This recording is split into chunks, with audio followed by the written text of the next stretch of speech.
Welcome back. And if it is your first time here, hi, I'm Isabella. And on this channel, we will cover resources and tips to help you along your language learning journey. I hope that you will find the following helpful and enjoyable. Let's get started.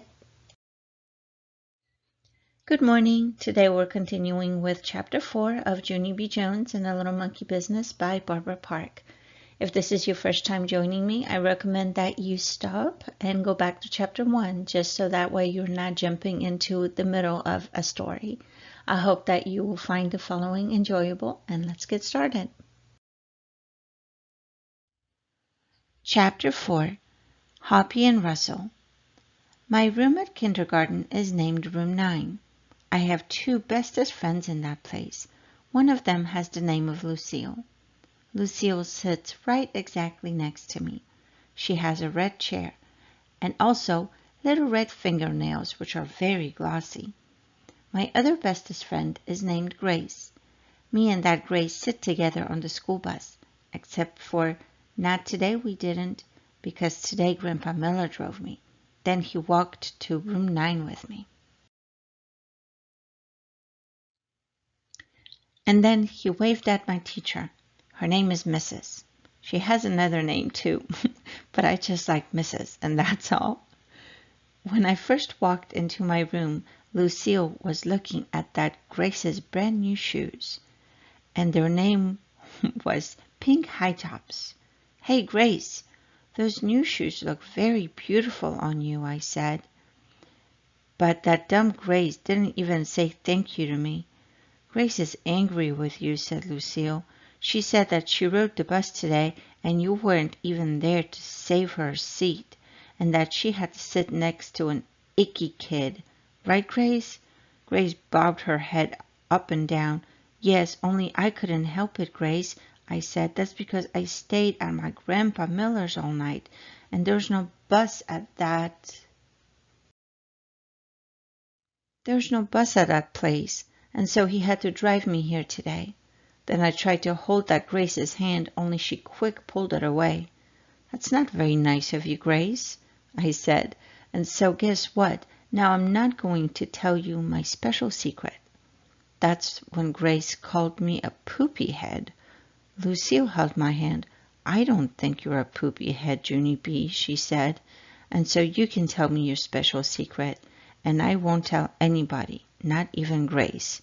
That's when that Grace kicked Lucille in the leg, and so Lucille pushed her down, and Mrs. had to come pull them off each other. I raised my hand very polite.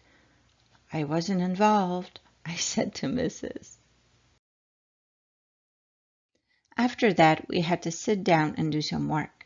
It was called printing our numbers, only I couldn't do mine that good because Lucille kept on talking to me, that's why. Come on, Junie B, she said in her whispering voice. Tell me your special secret. I won't tell, I promise.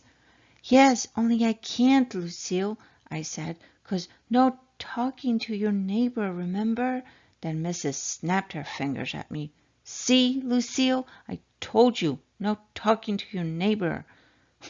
I hollered. Now I got snapped at.